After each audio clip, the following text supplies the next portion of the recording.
അസ്സലാമു അലൈക്കും വറഹ്മത്തുള്ളാഹി.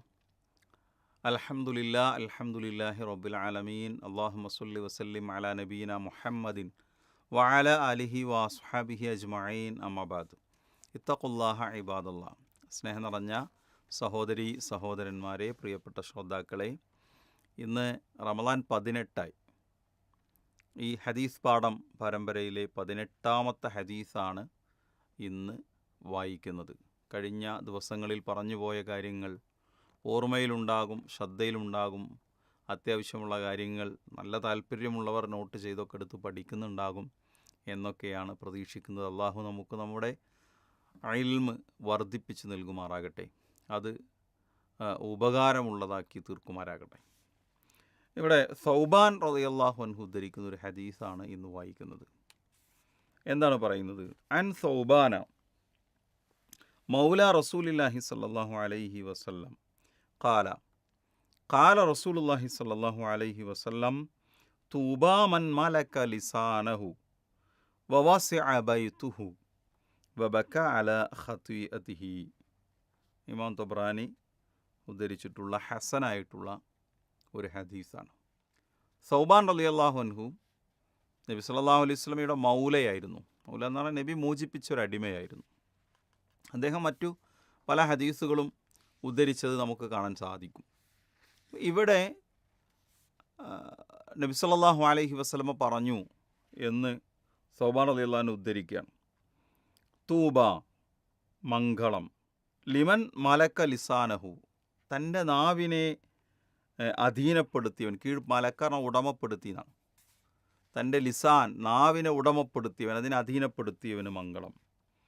വവസിഅ ബൈതുഹു, തൻ്റെ വീട് വിശാലമാവുകയും അവന് തൻ്റെ വീട് വിശാലമാവുകയും ചെയ്തു. വബക അലാ ഖതീഅതിഹി, തനിക്ക് പറ്റിപ്പോയ പാപത്തിൻ്റെ പേരിൽ കരയുകയും ചെയ്തവന് മംഗളം. ഇതാണ് ഹദീസിൻ്റെ അർത്ഥം. എന്താണ് ഇതുകൊണ്ട് ഉദ്ദേശിക്കുന്നത്, അർത്ഥമാക്കുന്നത്? ഈ തൂബ എന്നുള്ളത് സ്വർഗത്തിലെ ഒരു വലിയ വൃക്ഷമാണ്, ഒരു വലിയ താഴ്വരയാണ് എന്നൊക്കെ മറ്റു പല ഹദീസുകളുടെയൊക്കെ വെളിച്ചത്തിൽ വിശദീകരിക്കുന്നത് കാണാൻ കഴിയും. പണ്ഡിതന്മാർ അതിൻ്റെ ഷറഹുകളിലൊക്കെ കൊടുക്കുന്നുണ്ട്. പ്രവാചക വചനത്തിൽ തന്നെ അങ്ങനെ കാണാൻ പറ്റും. അപ്പോൾ തൂബ എന്ന് പറഞ്ഞാൽ അവന് സ്വർഗമുണ്ട്, അവന് മംഗളം എന്ന് പറഞ്ഞാൽ സ്വർഗത്തിലെ താഴ്വരയുണ്ട്, സ്വർഗത്തിലെ വൃക്ഷമുണ്ട് എന്ന ആ ഒരു അർത്ഥത്തിലേക്ക് നമുക്കതിനെ പറയാൻ പറ്റും. അപ്പോൾ അവന് സ്വർഗമുണ്ട്. ആർക്കാണ് സ്വർഗം? മൻ മലക ലിസാനഹു, തൻ്റെ നാവിനെ അധീനപ്പെടുത്തി. നാവ് തൻ്റെ നിയന്ത്രണത്തിലാണ്. നാവ് ഒരു വലിയ അനുഗ്രഹമാണ്. സംസാരിക്കാൻ കഴിയാത്ത ആളുടെ അവസ്ഥ ഒന്ന് ആലോചിച്ച് നോക്കൂ.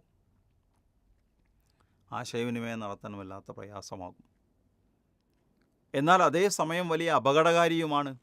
ഇരുതല മൂർച്ചയുള്ള ആയുധമാണ് നാവ്. ഒരേ സമയം സ്വർഗത്തിലേക്ക് കൊണ്ടുപോകാനും അതേസമയം നരകത്തിലേക്ക് കൊണ്ടുപോകാനും നാവിന് കഴിയും.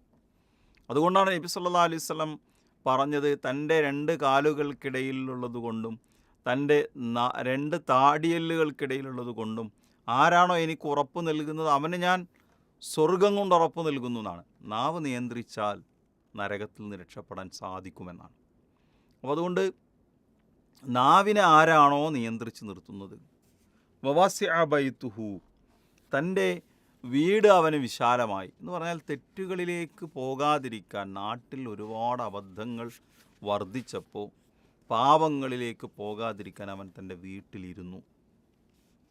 അങ്ങനത്തെയാൾ. അപ്പോൾ നാട് മുഴുവൻ അബദ്ധങ്ങളാണ്, പ്രശ്നങ്ങളാണ്. അപ്പോൾ അവൻ നാട്ടിലെ ഫിത്നകൾ വ്യാപിച്ചപ്പോൾ ആ ഫിത്നകളിൽ അകപ്പെട്ട് തൻ്റെ പരലോകം നഷ്ടപ്പെടാതിരിക്കാൻ വീട്ടിലിരിക്കാൻ ഒരാൾ തീരുമാനിച്ചു. ആ ആളെക്കുറിച്ചാണ് പറയുന്നത്. ഇവിടെ നമ്മൾ ഇതിൻ്റെ ഒരു മറുവശം കൂടി മനസ്സിലാക്കേണ്ടതുണ്ട്. എല്ലാ സമയത്തും വീട്ടിലിരിക്കുന്നതിനെയാണ് ഇസ്ലാം പ്രോത്സാഹിപ്പിച്ചത് എന്ന് നമ്മൾ മനസ്സിലാക്കേണ്ടതില്ല. മറിച്ച് സമൂഹത്തിലിറങ്ങി സമൂഹത്തിലെ ആളുകളുടെ പ്രശ്നങ്ങളിൽ ഇടപെട്ട് അവരിൽ നിന്നുണ്ടാകുന്ന പ്രയാസങ്ങളിൽ ക്ഷമ കാണിച്ച് അങ്ങനെ ജീവിക്കുന്ന വിശ്വാസിയാണ് ഇസ്ലാം എപ്പോഴും പ്രോത്സാഹിപ്പിക്കുന്നത്. അതിനെ പ്രോത്സാഹിപ്പിക്കുന്ന ഹദീസുകൾ നമുക്ക് കാണാൻ സാധിക്കും. ഇവിടെ ഫിത്നകളിലേക്ക് പോകാതിരിക്കുക എന്നത് തന്നെയാണ് ഈ വാചകത്തിൻ്റെ ഒരു പ്രധാനപ്പെട്ട ഭാഗം. അങ്ങനെ വ്യാപകമായ ഫിത്നയുണ്ടാകുമ്പോൾ അതിൽ നിന്നൊക്കെ വിട്ട് തൻ്റെ വീടിൽ അഭയം തേടുന്ന ഒരു മനുഷ്യനെ സംബന്ധിച്ചിടത്തോളമാണ് ഇവിടെ പ്രവാചകൻ സല്ലല്ലാഹു അലൈഹി വസല്ലമ പഠിപ്പിക്കുന്നത്. ഓക്കെ, അതായത് തെറ്റ് പറ്റിപ്പോകുമോ എന്നുള്ളൊരു പേടി, ആ മനസ്സാണ് ഇവിടെ പ്രധാനം. അബ്ദുല്ലാഹി ഇബ്നു മസ്ഊദ് റളിയല്ലാഹു അൻഹു തന്നെ പറയുന്നത് കാണാൻ കഴിയും. ഒരു വിശ്വാസിയെ സംബന്ധിച്ചിടത്തോളം അയാൾ ചെറിയ പാപങ്ങളെപ്പോലും കാണുന്നത് എങ്ങനെയാണ്? ഇടിഞ്ഞു വീഴാറായി നിൽക്കുന്ന ഒരു പർവ്വതത്തിൻ്റെ ചോട്ടിലിരിക്കുന്നത് പോലെ ആയിരിക്കുന്നതാണ്. ഒരു വലിയ മല ഒന്ന് ചിന്തിച്ച് നോക്കി, അതിങ്ങനെ ഇടിഞ്ഞു വീഴാൻ നിൽക്കുകയാണ്. അതിൻ്റെ താഴെ ഇരിക്കുന്ന ഒരാളുടെ ഒരു അവസ്ഥ, ഒരു കല്ല് മേലെ ഇങ്ങനെ നിൽക്കുമ്പോൾ താഴെ നിൽക്കുന്ന ആളുടെ അവസ്ഥ എന്തായിരിക്കും അല്ലേ? വീടിൻ്റെ ഉമ്മറത്ത് നിൽക്കുന്ന ഒരു തെങ്ങിൻ മുകളിൽ ഉണങ്ങിയൊരു തേങ്ങ നിൽക്കുന്നുണ്ടെങ്കിൽ ഒരാൾ എത്ര ജാഗ്രത കാണിക്കും? അപ്പോൾ ഒരു വലിയ പർവ്വതം ഇടിഞ്ഞു വീഴാറായി നിൽക്കും, എൻ്റെ താഴെ ഇങ്ങനെ നിൽക്കുന്ന ഒരാളുടെ മനസ്സിൽ എന്തു പേടിയുണ്ടാകും? അതുപോലെയാണ് ഒരു വിശ്വാസി തൻ്റെ പാപങ്ങളെ കാണുന്നത് എന്നാണ്. എന്നാൽ ഒരു അവിശ്വാസിയാണെങ്കിലോ, ഒരു ഫാസിഖാണെങ്കിൽ, ഒരു തമ്മാടിയാണെങ്കിൽ, അവൻ തൻ്റെ മൂക്കിൻ തുമ്പിലൂടെ പറന്നു പോകുന്നൊരു ഈച്ചയുടെ അത്ര ലാഘവത്തോടെ തെറ്റുകളെ കാണുകയുള്ളൂ. അപ്പോൾ തെറ്റുകളെ ആ ഇടിഞ്ഞു വീഴാറായി നിൽക്കുന്ന പർവ്വതത്തിൻ്റെ ചോട്ടിലിരിക്കുന്ന ആ മനസ്സോടുകൂടിക്കാണ്. അതാണ് വീട്ടിൽ തെറ്റിനെ പേടിച്ച് കുത്തിരിക്കുക എന്ന് പറയുന്നത് കൊണ്ട് അർത്ഥമാക്കുന്നത്. മൂന്നാമത്തെ സംഗതി പറയുന്നത് തൻ്റെ പാപങ്ങളെക്കുറിച്ച് ആലോചിച്ച് കരയുക. സംഭവിച്ചാൽ തൗബ മനസ്സിൽ വരിക എന്നുള്ളൊരു വിശ്വാസിയുടെ വലിയ ലക്ഷണമാണ്. ആ ഒരു ഖേദമുണ്ടല്ലോ, പറ്റിപ്പോയല്ലോ റബ്ബേ, വൻ നഫ്സിൽ ലവ്വാമ എന്ന് പറഞ്ഞില്ലേ, പക്ഷെ ആക്ഷേപിച്ചു കൊണ്ടിരിക്കുന്നൊരു മനസ്സ്, സംഭവിച്ചു പോയി, തെറ്റു പറ്റിപ്പോയി എന്ന ഒരു തപിച്ചു മടങ്ങുന്ന ആ ഒരു മനസ്സുണ്ടല്ലോ, ആ മനസ്സ് വളരെ പ്രധാനമാണ്. അതാണ് ഒരു വിശ്വാസിക്ക് ഉണ്ടാവേണ്ടത്. യാതൊരുവിധ മടിയുമില്ലാതെ തെറ്റുകളെ സമീപിക്കുന്നു, സംഭവിച്ചു പോയ അബദ്ധങ്ങളെ സംബന്ധിച്ച് തെറ്റുകളെക്കുറിച്ച് ഒരു വിഷമവുമില്ലാതിരിക്കുന്നു, ഒരു ഖേദമോ ഒരു പശ്ചാത്താപത്തിൻ്റെ വാക്കോ ഒരു ഇസ്തിഗ്ഫാറോ ഇല്ലാത്ത ഒരു ജീവിതമെന്ന് പറഞ്ഞാൽ അത് വലിയ അപകടകരമായ ജീവിതമാണ്. അപ്പോൾ ഒരാൾ അയാളെ സംബന്ധിച്ചിടത്തോളം അയാൾക്ക് സ്വർഗമുണ്ട്.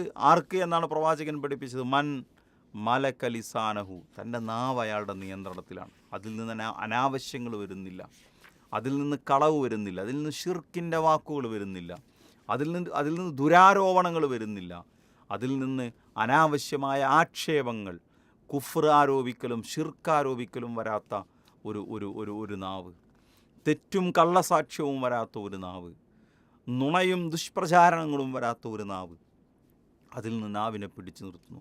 വവാസിഅ ബൈതുഹു, തിന്മകളെ ഭയപ്പെട്ട് വീട്ടിലിരിക്കുന്ന ആ ഒരു മനസ്സ്, തെറ്റുകളോട് പേടിയാണ്, അബദ്ധങ്ങളോട് കുറ്റങ്ങളോട് വല്ലാത്തൊരു ഭയമാണ് അങ്ങനത്തെ ഒരു മനസ്സ്. പിന്നെയോ സംഭവിച്ചു പോയ പാപങ്ങളെക്കുറിച്ച് ഓർത്ത് കരയുകയാണ്. അള്ളാഹുവിലേക്ക് മനസ്സ് തപിച്ചു മടങ്ങിക്കൊണ്ടിരിക്കുകയാണ്, ഖേദിച്ചു മടങ്ങിക്കൊണ്ടിരിക്കുകയാണ്. അങ്ങനത്തെ ഒരാളെക്കുറിച്ചാണ് നബി സല്ലല്ലാഹു അലൈഹി വസല്ലം പറഞ്ഞത്, തൂബാ മൻ സലക ലിസാനഹു വവസിഅ ബൈതുഹു ബക അലാ ഖതിയതിഹി. അള്ളാഹു അങ്ങനെയുള്ളവരിൽ നമ്മെ ഉൾപ്പെടുത്തുമാറാകട്ടെ. വസ്സലാത്തു വസ്സലാമു അലാ നബീന മുഹമ്മദ് വൽഹംദുലില്ലാഹി റബ്ബിൽ ആലമീൻ. അസ്സലാമു അലൈക്കും വറഹ്മത്തുള്ളാഹി.